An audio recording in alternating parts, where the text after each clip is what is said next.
At the time, I wanted my case to look like random killings, unrelated. As you know, there was no real understanding of serial killing at the time, and when I told the police, they asked me how many people I thought I could have killed in the fashion that I did. Out of the approximately 1,000 individuals that got in my car over a 3-year period that I was out there, this being a hobby, side hobby of mine, just driving around, I love to drive and picking up anybody who wanted to ride. Hola chicos, bienvenidos de regreso a mi canal o bienvenidos a mi canal si sos nuevo por acá. Mi nombre es Pame, espero que estén todos muy bien, no solo físicamente sino también mentalmente. Cuidemos mucho nuestra salud mental en estas épocas de pandemia que yo creo que nos tienen a todos estresados y angustiados, entonces es importante cuidar la salud mental. El día de hoy quiero empezar con unas miniseries de videos. Se me ocurrió hacer como unos 4 o 5 videos de un tema en específico. Entonces el primer tema que voy a empezar hoy va a ser sobre asesinos en serie. Vamos a hacer unos 4 o 5 videos. Voy a traer tal vez como los más famosos, por decirlo de alguna forma, asesinos en serie o los que han causado más revuelo, ¿verdad?, alrededor del mundo, etc. Pero también estaba pensando en otros temas, a ver si ustedes me pueden ayudar, tal vez me dejan algún comentario si tienen alguna idea, pero estaba pensando en hacer, por ejemplo, sobre cultos, como el culto de Charles Manson, o estaba también pensando en hacer tal vez una miniserie sobre secuestros, personas que han sido secuestradas y han logrado escapar, o también hablando ahorita un poco del tema de Christopher Watts, que está el documental de Netflix, no sé si ya lo vieron, pero él no es el único que ha asesinado a toda su familia, entonces estaba pensando también en hacer una temática de asesinos que han matado a toda su familia. Créanme que Christopher no es el único, y lo así no les existen otros crisis que han matado a toda su familia también por un amante. Entonces no sé, esos son los temas que se me ocurren. Si tienen algunos otros temas, me dejan en los comentarios. No olviden seguirme en Instagram, porque ahí es donde voy a darles diferentes updates que tal vez no les digo acá en un video de YouTube. Y si te gusta el video, un like, y si te gusta el canal, no olvides suscribirte. Entonces vamos directo al video. Vamos a comenzar la temática de hoy de asesinos en serie con Ed Kemper. No sé si lo han escuchado, no sé si lo conocen, pero créanme que es de los asesinos más sádicos y brutales de los que he escuchado, de los que he leído, de los que he investigado. El video de hoy va a ser muy explícito para que tomen eso en cuenta. Sus asesinatos son sumamente brutales y yo siento que hasta cierto punto también dan asco, no sé. Van a ver que es algo que simplemente uno no cabe en su mente. Pero importante mencionar que Ed Kemper es una persona sumamente inteligente, y digo actualmente está vivo, pero es una persona sumamente inteligente. Yo creo que van a ver más adelante cuando les diga como el índice de inteligencia, pero él está catalogado como genio, así que es una persona sumamente inteligente, es una persona sumamente alta, mide más de 2 metros, entonces imagínense que es como este monstruo gigante y que tras de eso es inteligente. Es de verdad para espantarse. Entonces el día de hoy vamos a hablar de Ed Kemper. Edmund Kemper III nació en California el 18 de diciembre de 1948. Su madre se llamaba Clarnell Kemper y su padre se llamaba Edmund Kemper II, porque su abuelo era Edmund Kemper I. Así que es una familia de Edmund Kempers. Él era el hijo del medio y tenía 2 hermanas, una que se llamaba Susan y una que se llamaba Allen. Cuando Ed nació fue un bebé grandísimo, pesó 13 libras, que son más o menos o casi 6 kilos, y cuando creció, cuando ya estuvo en su adultez, llegó a medir 2 metros 10 centímetros y a pesar casi 300 libras. Durante su niñez, Ed siempre llamó la atención por su altura, ya que a la edad de 4 años ya le sacaba una cabeza a los niños de su misma edad. Él admiraba mucho a su padre, él era su ídolo. Sin embargo, cuando Ed tenía 9 años, su padre y su madre se divorciaron y su madre los separó de su padre y se los llevó a vivir a Montana. Esto fue un gran golpe para Ed, ya que no solo fue separado de su padre, el cual él idealizaba muchísimo, sino que además él era la copia de su padre. Físicamente eran idénticos y esto le molestaba muchísimo a su madre, Clarnell. Y debido a esto, Clarnell no se llevaba para nada bien con él, lo ridiculizaba muchísimo, tanto por su altura como por su personalidad. Además, Clarnell tenía muchos problemas, bebía muchísimo, era alcohólica y esto generó muchos resentimientos entre Ed y su madre. My mother was a sick, angry, hungry, and very sad woman. I hated her, but I wanted to love my mother. And I watched the alcohol increase. I watched her social life drop off. I watched her get bizarre. She had terrible pain from her life, earlier life, her upbringing, a failed marriage with my father. I'm a constant reminder of that failure. Ed afirmó en entrevistas posteriores que uno de sus juegos favoritos de cuando era niño era cámara de gas y silla eléctrica, en el que él le pedía a su hermana menor que lo atara a una silla y que activara un interruptor imaginario y él se retorcía y caía al suelo y fingía haberse muerto por inhalación de gas o por una descarga eléctrica. And what were those games that you played with your sister? Okay. Well, the one I remember someone talking about in a book was one that was playing gas chamber or electric chair or something. And we had this big old overstuffed chair up in my room. And it was not just my sister and I, it was my sister and I and a friend, close friend. We got into all these games. We got into one game where we'd roll up in a rug and the person would try to get out of it. It was just like a large throw rug. And it was, I guess, what fascinated us individually about it is it was a completely, it broke up the monotony, I guess, of what we were doing. Didn't have a lot of toys to play with. We got bored with those pretty quickly. So we looked for things to do. You roll up in the rug and you try to get out and the other two would leave the room and we see who could get out fastest. It went from that to being tied in this overstuffed chair. Desde pequeño, Ed mostraba un tipo de fantasías oscuras o extrañas. Él tomaba las muñecas de su hermana y generaba como un tipo de ritual que acababa cuando él les quitaba la cabeza y las manos. Muy extraño. Y además de eso, cuando tenía como 10 años, se enamoró o le dio como un crush con su maestra de primaria. Y su hermana empezó a hacerle bromas al respecto y le dijo que por qué no intentaba besarla. Y la respuesta de Ed fue sumamente extraña. Ed lo que dijo fue, si la beso, tendría que matarla después. También empezó a escaparse de su casa y a ir a espiar a su maestra por la ventana.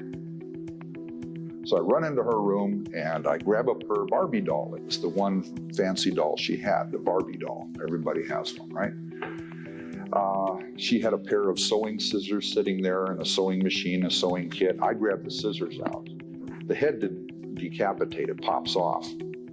So I popped that off. I said, well, that's going to go right back on. That's no damage. So I took the scissors and I cut the hands off the doll. I said, here, now you got a toy that doesn't work too good. I got a toy that doesn't work too good.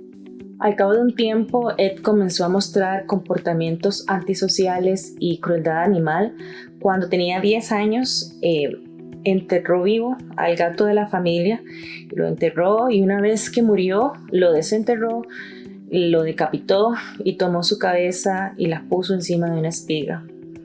Cuando tenía 13 años, de nuevo volvió a matar al gato de la familia, el cual era el favorito de su hermana Allen, y lo decapitó o le cortó diferentes partes del cuerpo y guardó ciertas partes en su armario que permanecieron ahí escondidas hasta que su mamá las encontró.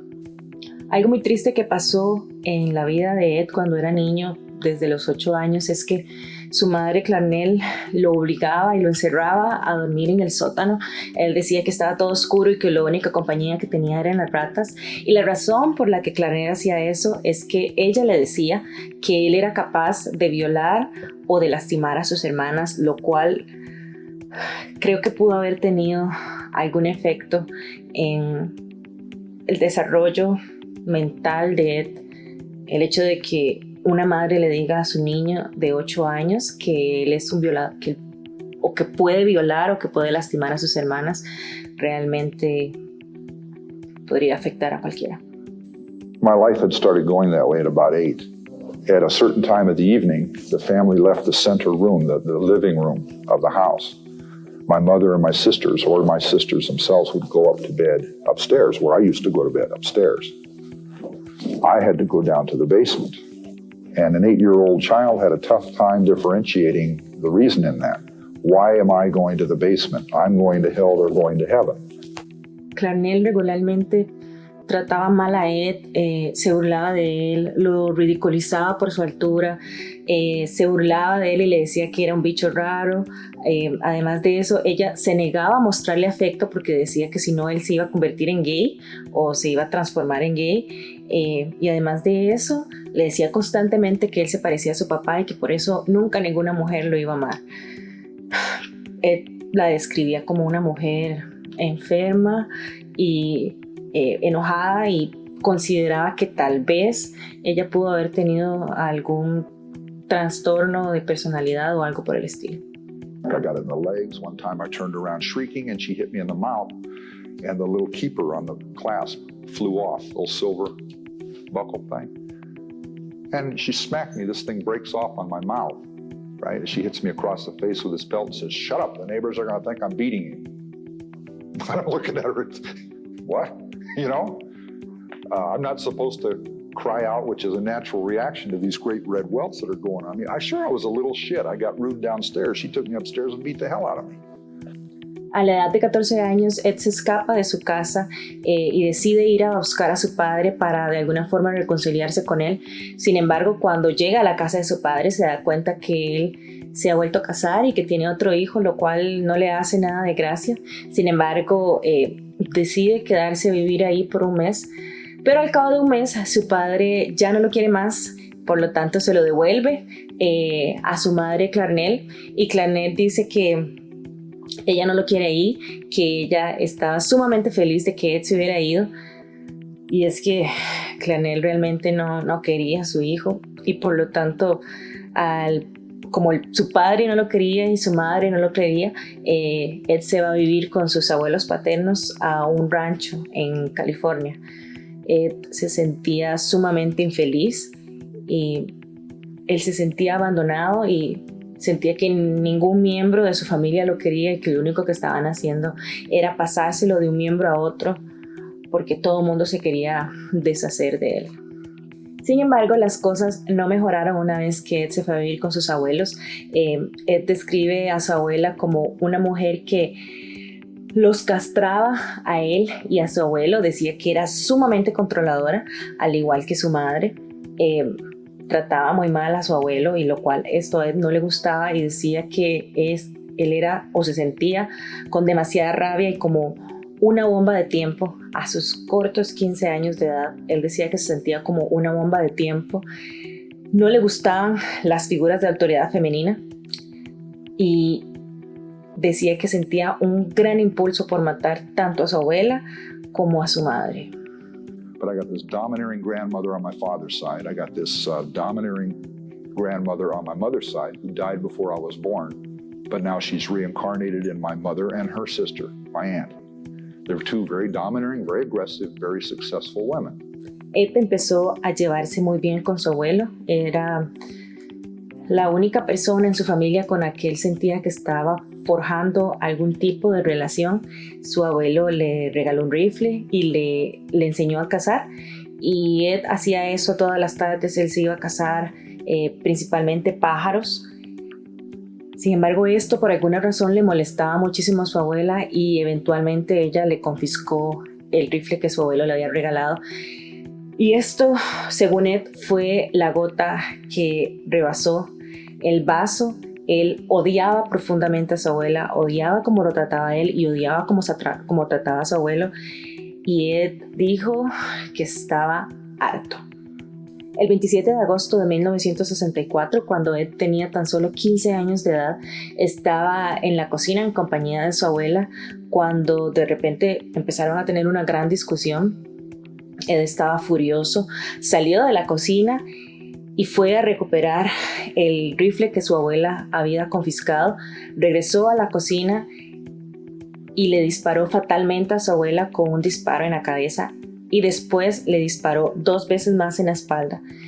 Y hay algunos reportes que indican que también su abuela sufrió múltiples puñaladas post-mortem con un cuchillo de cocina.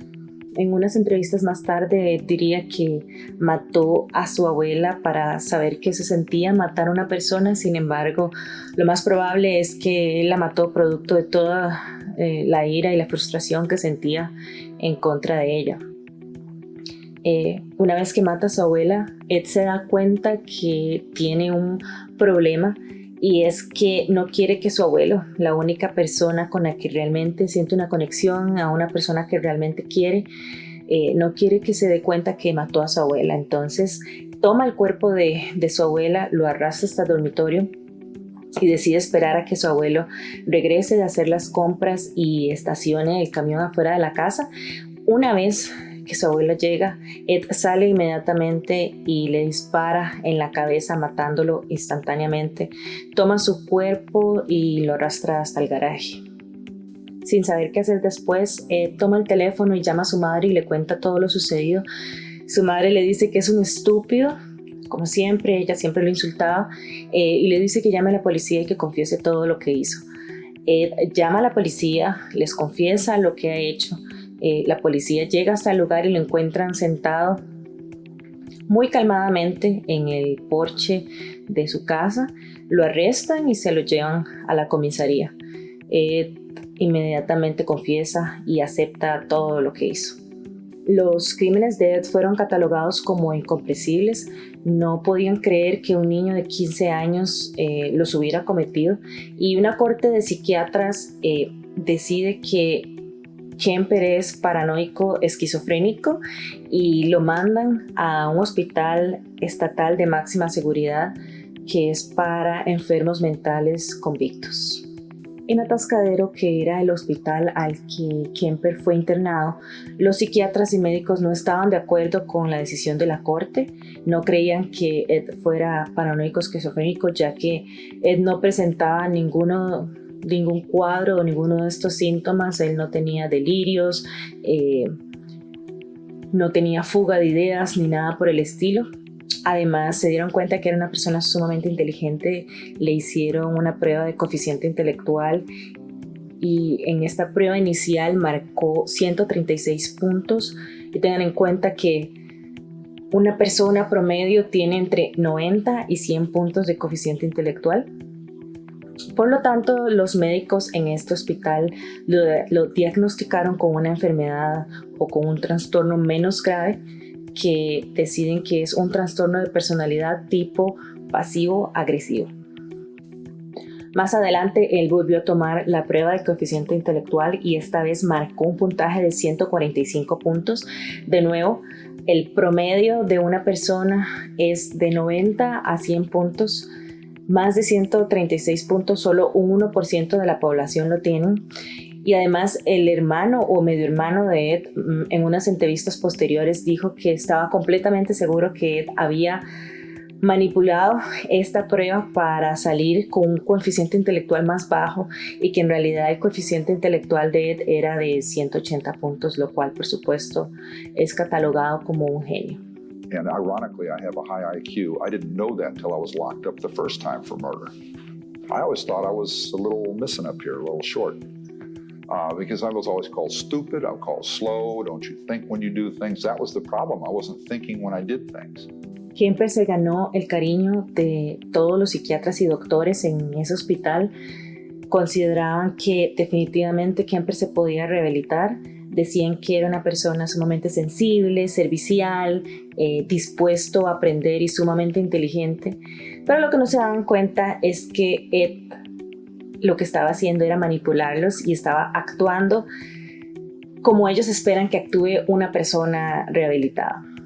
Ed fue capacitado para aplicar pruebas psiquiátricas a otros reclusos y esto le permitió no solo aprender de los doctores, sino aprender de estos reclusos, los cuales eran violadores o asesinos, y aprendió cosas como, por ejemplo, cómo ganarse la confianza de una mujer con palabras, cómo aparentar ser un tipo bueno, y además aprendió que lo mejor es matar a una mujer después de violarla para no dejar ningún testigo.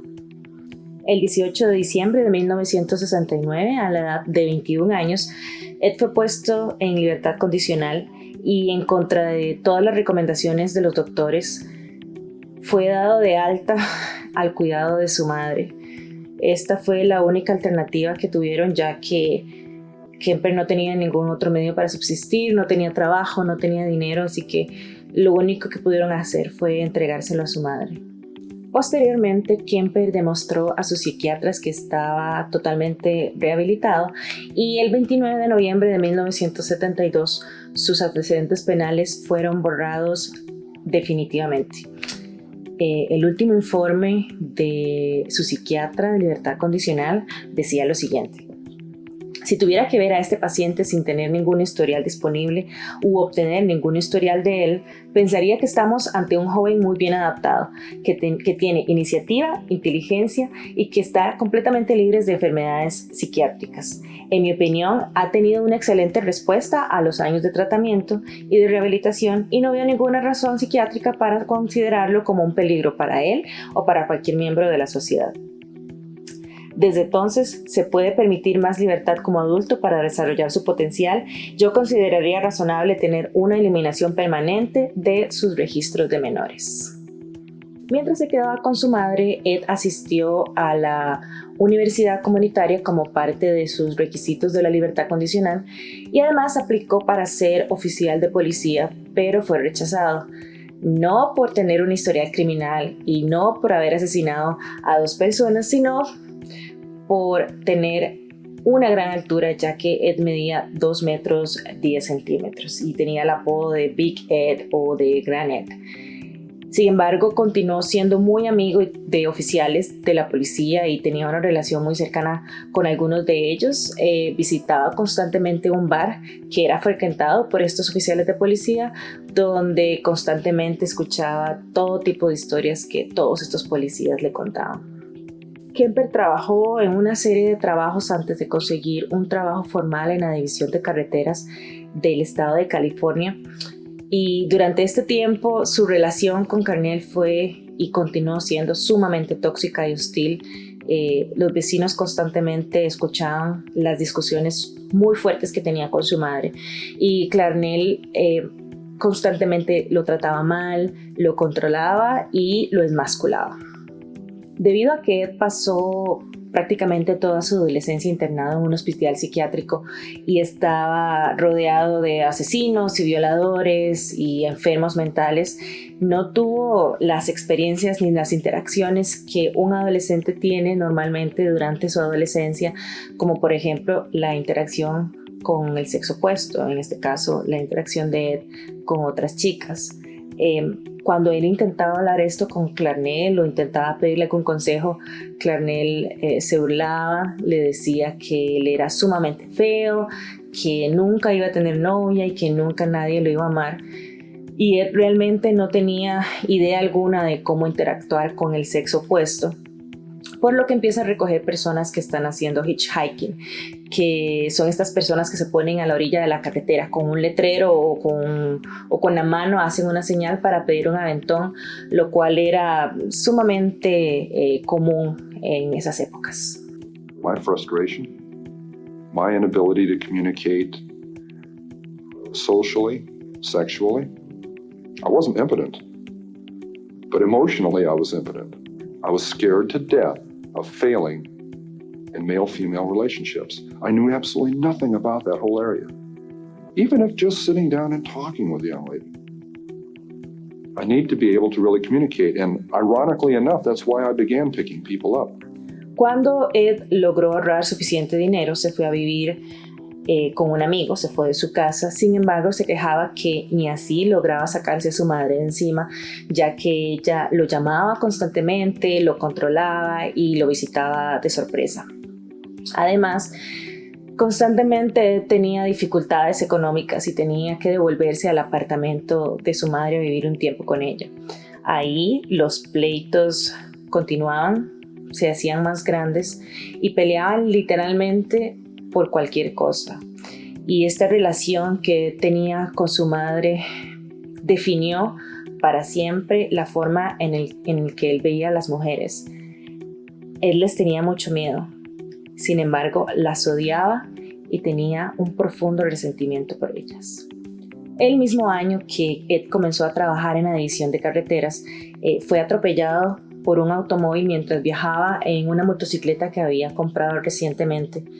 Durante este incidente, su brazo resultó gravemente herido y recibió $15,000, que serían más o menos $90,000 en la época actual, como parte de la demanda civil que presentó contra este conductor. Y con ese dinero, él se compró un Ford de 1969 y empezó a notar que había una gran cantidad de mujeres que hacían hitchhiking, que es precisamente el pedir un aventón. Por lo tanto, empezó a recoger mujeres y a liberarlas pacíficamente.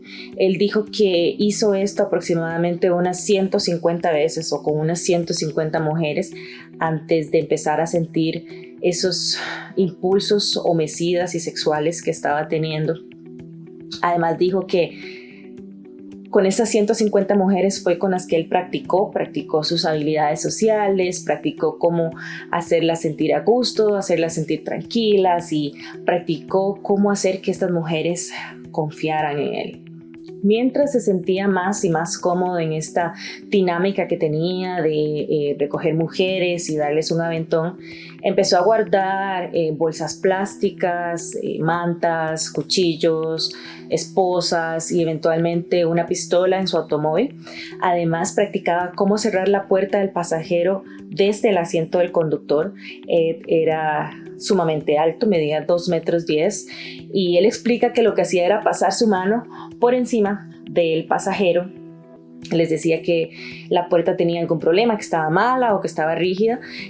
Pasaba su mano y trababa la puerta, le ponía seguro y la trababa con un chapstick, para que así la única forma en las que las mujeres podían salir de su carro es que él se baje y les abriera desde afuera la puerta del conductor. Ed cada vez llegaba más lejos, cada vez intentaba más cosas sin herir a las mujeres, pero recolectando toda la información posible que utilizaría más tarde para sus asesinatos. And I'm picking up young women, and I'm going a little bit farther each time. It's a daring kind of a thing. At first, there wasn't a gun. I'm driving along. We go to a vulnerable place where there aren't people watching, where I could act out, and I say, no, I can't. And then a gun is in the car, hidden. And this craving, this awful, raging, eating feeling inside. I could feel it consuming my insides. El 7 de mayo de 1972, Ed tiene nuevamente una pelea con su madre por teléfono, queda sumamente frustrado, con una gran ira y decide de nuevo ir a recoger mujeres y darles un aventón. Sin embargo, sus intenciones esta vez no eran tan pacíficas. Sus intenciones habían matado y él lo que quería era matar. Él recoge a 2 mujeres de 18 años que estaban pidiendo un aventón en la Universidad Estatal de Fresno.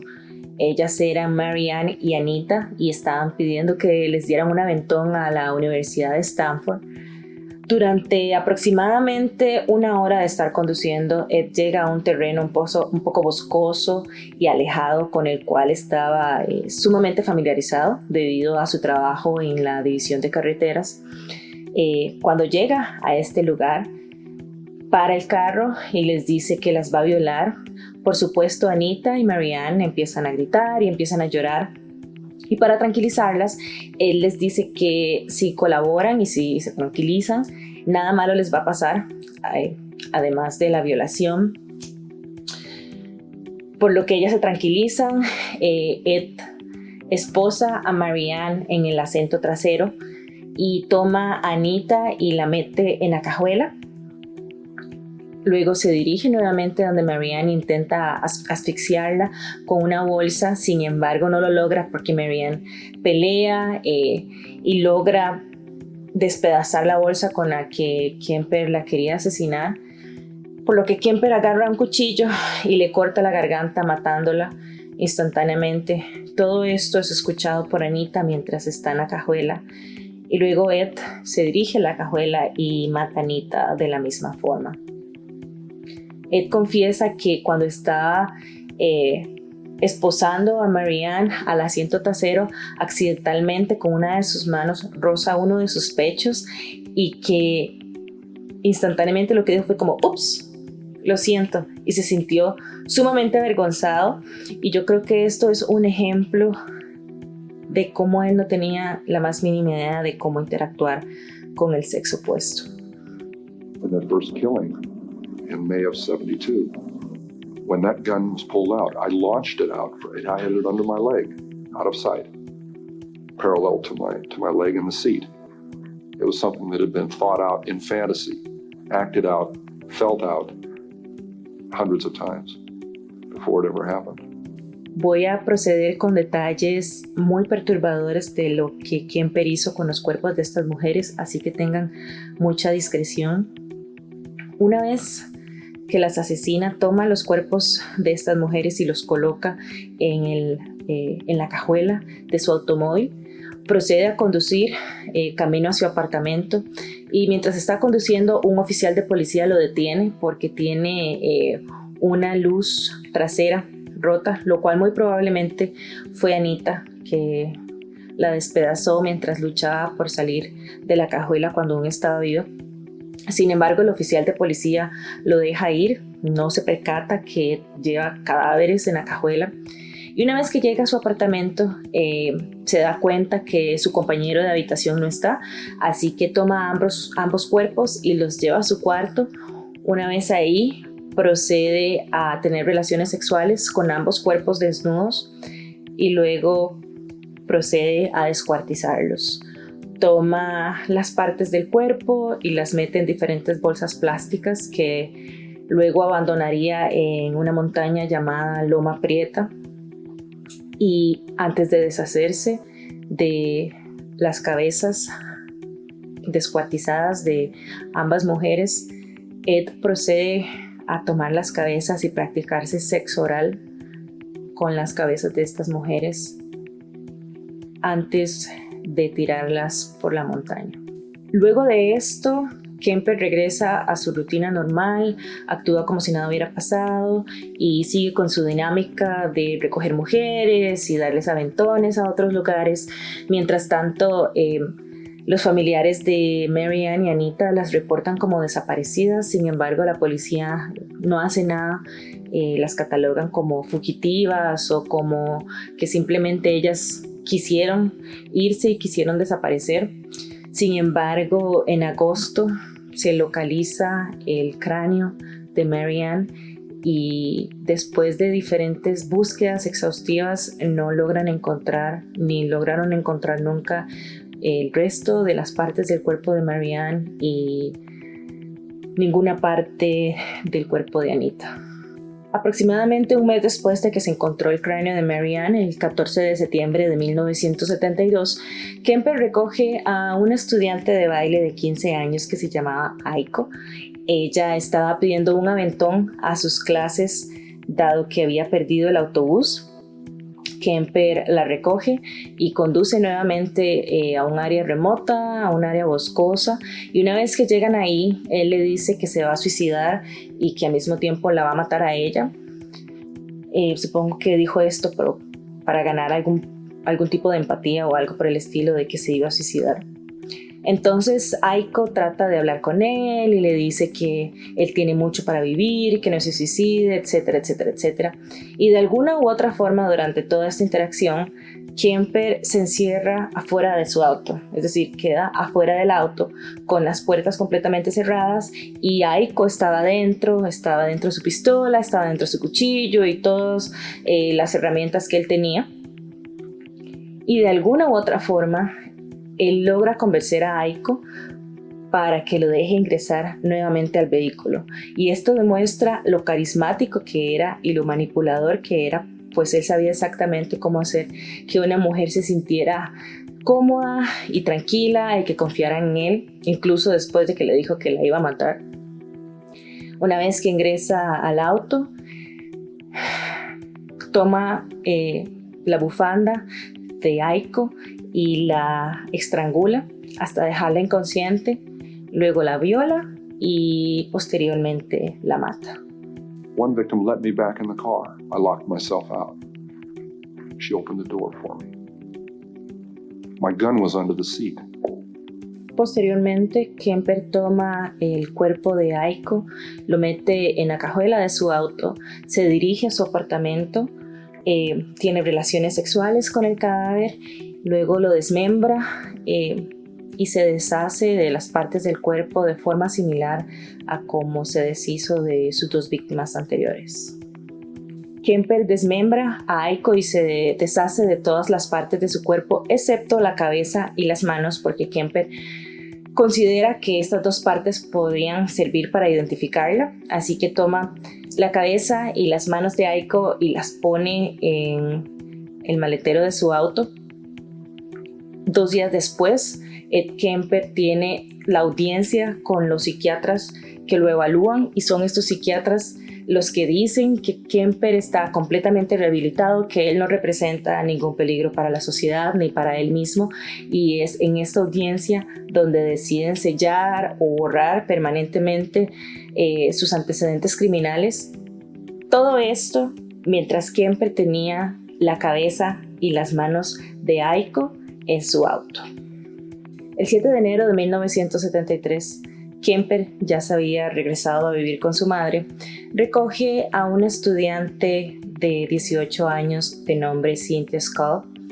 La lleva a una zona boscosa, le dispara con su pistola calibre 22 y la hiere fatalmente. Toma el cuerpo de Cynthia y lo coloca en su maletero. Se dirige hasta el apartamento en el que vive con su madre y esconde el cuerpo de Cynthia en el armario de su habitación durante toda la noche. A la mañana siguiente, cuando su madre se va a trabajar, Ed Kemper saca el cadáver del armario, tiene relaciones sexuales con él, le remueve la bala y procede a decapitarlo en la bañera de su madre. Kemper se quedó con la cabeza cortada de Cynthia durante varios días y durante ese tiempo utilizó esa cabeza para realizarse sexo oral. Posteriormente la enterró en el jardín de su madre y se deshizo de los restos del cuerpo en un acantilado. Estas partes del cuerpo de Cynthia fueron apareciendo durante las siguientes semanas y los patólogos forenses lograron armar todo este cuerpo, excepto la cabeza y una mano, y determinaron que Cynthia había sido desmembrada con una sierra eléctrica. El 5 de febrero de 1973, después de una acalorada discusión con su madre, Kemper decide salir en búsqueda de posibles víctimas y debido a que se sospechaba que había un asesino en serie en la zona, se le recomienda a las mujeres que se suban o que acepten aventones únicamente de aquellos automóviles que tengan una calcomanía de la Universidad de Santa Cruz, California. Y Kemper tenía una de estas calcomanías en su automóvil, dado que su madre trabajaba en esta universidad. Y por eso es que las mujeres se sentían a gusto o se sentían seguras de estar en el carro con él y de viajar con él, y de hecho Kemper dice que conversaba con ellas sobre los diferentes asesinatos o desapariciones que estaban pasando. Y ese día él recoge a Rosalinda de 23 años y a Alice de 20 Una vez que ambas ingresan a su automóvil, les dispara fatalmente con su pistola calibre 22 y luego envuelve sus cuerpos en una manta. My mother worked at the campus and I had an A sticker on my car and obvious access day or night to the campus. I was picking up some very lovely young women. You know what we were talking about as we're driving around? Almost as often as not, this guy that's going around doing this stuff. And the second they started talking that, they didn't realize it, but they were getting a free ride. I couldn't touch that with a 10-foot pole, I swear. You know, but they'd be telling me all about this guy, and they're comparing notes and speculating on what he looks like, how he carries himself, why he's doing this stuff, telling me about it. Kemper volvió a traer a las víctimas a la casa de su madre. Esta vez decapita los cuerpos dentro de su automóvil. Toma ambos cuerpos decapitados, los lleva a su habitación y tiene relaciones sexuales con ellos. Después de esto, desmembra los cuerpos, remueve las balas para que no puedan ser identificadas y a la mañana siguiente se deshace de los restos. I was getting better at it. I was getting less detectable. I started flaunting that invisibility, severing a human head, 2 of them, at night in front of my mother's residence, with her at home, my neighbors at home upstairs, their picture window open, the curtains open, 11 o'clock at night, the lights are on, all they have to do is walk by, look out, and I've had it. El 20 de abril de 1973, Kemper ingresa a la habitación de su madre, le dice buenas noches y espera que ésta se duerma. Luego regresa a la habitación y la golpea con un martillo y le corta el cuello con un cuchillo. Luego procede a decapitarla y se practica sexo oral con la cabeza decapitada de su propia madre. Después de esto, coloca la cabeza de Clarnell en una mesa y la utiliza para tirarle dados. Además, le grita todo lo que la quería gritar durante todos esos años de frustración, se los grita a la cabeza de Clarnell. Después de esto, la golpea y le destroza la cara. Le corta la laringe y le corta la lengua porque, según Kemper, esas 2 partes del cuerpo simbolizaban todo lo que ella se había quejado y todo lo que le había gritado durante todos esos años. And that's when I decided I'm going to murder my mother. I knew a week before she died I was going to kill her. And she went out to a party, she got soused, she came home, went to sleep. I was woken up by that, came out. I walked up to her bed. She's laying there reading a paperback. As many thousands of nights before. And she said, "Oh, I suppose you're going to want to sit up all night and talk now." Shit. I looked at her, I said, "No." I said, "Good night."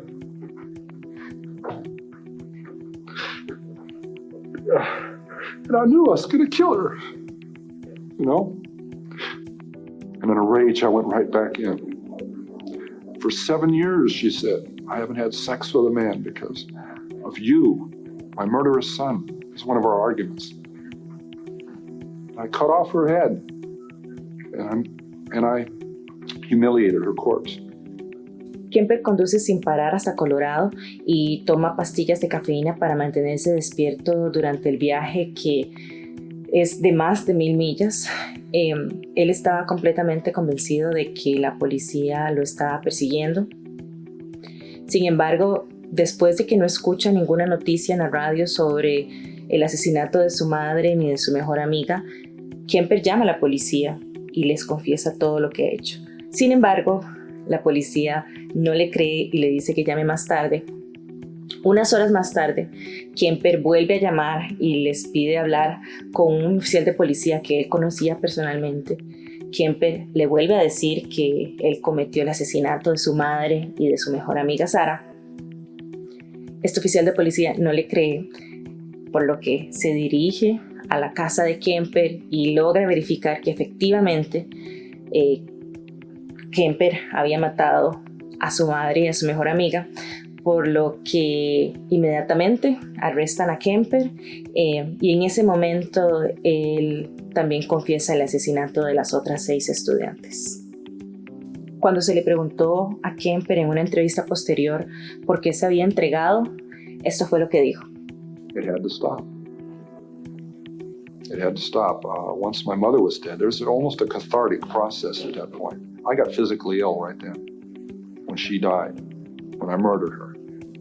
Those people, not things, those people would still be with their families, with their loved ones. They would have their own families. If I had had the courage to make that decision, instead of painting myself into the corner. El juicio de Kemper comenzó el 23 de octubre de 1973 por 8 cargos de asesinato en primer grado y fue encontrado culpable el 8 de noviembre de 1973. Kemper pidió la pena de muerte, sin embargo se le dio de 7 años a cadena perpetua por cada uno de los 8 cargos, los cuales deben ser cumplidos concurrentemente. En prisión, Kemper es considerado un prisionero modelo, ha tenido diferentes trabajos dentro de la prisión y ha narrado más de 5,000 horas en libros de audio para personas ciegas.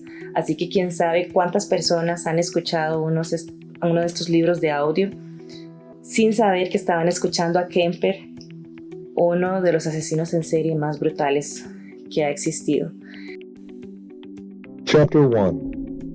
Goodbye, Daddy. Truly, when I was very young, way back in the 50s, I believed all of life would be like one long and perfect summer day. After all, it did start out that way. Ha pedido la libertad condicional múltiples veces. La última vez que tuvo una audiencia fue en el 2017 y su próxima audiencia va a ser en el 2022. Ha dado múltiples entrevistas a diferentes medios de comunicación en donde cuenta todos los detalles de todos sus asesinatos. Sin embargo, las entrevistas más importantes que ha hecho han sido con los agentes del FBI, en donde ha brindado gran información para entender la mente de un asesino en serie. Esto se puede ver en la serie que se llama Mindhunter en Netflix. Es una recreación de todas estas entrevistas que tuvo el FBI con Kemper, pero gran cantidad de la información que actualmente tiene el FBI sobre el comportamiento de un asesino en serie viene precisamente de esas entrevistas que Ed Kemper dio al FBI y toda la información que brindó al FBI de cómo funciona su mente y cómo funciona la mente de un asesino en serie. Ed Kemper habla muchísimo, le encanta hablar, eres muy carismático, sumamente manipulador y le encanta jugar con las personas. Realmente no ha mostrado ninguna emoción sobre los asesinatos que cometió y la única vez que muestra algún tipo de emoción es cuando habla del asesinato de su madre y de todo lo que hizo con el cuerpo de su madre. And I'm so cold, it's so hard. And that's the first time in 10 years I've looked at it that way. I mean, that intensely, that honestly. It hurts. Ahora, siempre existe este debate de si un asesino nace o se hace, y en el caso de Kemper tal vez pueda ser un poco de ambos, porque Kemper es una persona sumamente inteligente, es una persona que tiene un coeficiente intelectual de un genio y tuvo una infancia sumamente dura, una madre que desde pequeño le dijo que él era un violador, que él podía agredir a sus hermanas, lo encerraba en el sótano, le decía que era feo, le decía que no valía nada, que ninguna mujer lo iba a amar, y además le gritaba constantemente y tenían peleas constantemente, y estoy segura que todo esto tuvo un impacto muy fuerte en el desarrollo mental de Kemper. Además, después de matar a sus abuelos, estuvo toda su adolescencia rodeado de asesinos y de violadores en el psiquiátrico y eventualmente eso fue lo único que aprendió. ¿Quién sabe qué hubiera sido de Ed Kemper si hubiera crecido en un ambiente propio, en un ambiente saludable, con una madre saludable? No sabemos si se hubiera convertido o no en un asesino en serie. Podría ser parte de ambos porque sé que existen muchísimas personas que pasan por situaciones similares y vienen de familias sumamente tóxicas y problemáticas que no se convierten en asesinos en serie. Así que tal vez es la combinación de ambas cosas. La naturaleza que ella trae y todo lo que vivió con su madre durante toda su niñez, adolescencia y adultez. Pero bueno, este es el final del caso, un caso sumamente brutal. Sin embargo, considero que es importante saber todos estos detalles para comprender realmente la maldad de Ed Kemper. Muchas gracias por haber visto el video. Si te gusta, te pido que por favor le des un like. Si te gusta el canal, por favor, tal vez consideres suscribirte y además seguirme en Instagram porque es ahí donde usualmente doy más detalles de otros casos o noticias nuevas de otros casos que tal vez no llega directamente a un video de YouTube. Así que nos vemos en el próximo video. Chao. ¿Qué tiene?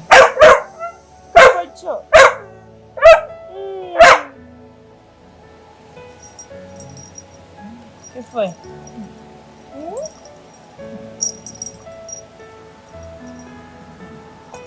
¿Qué tienes al bebé?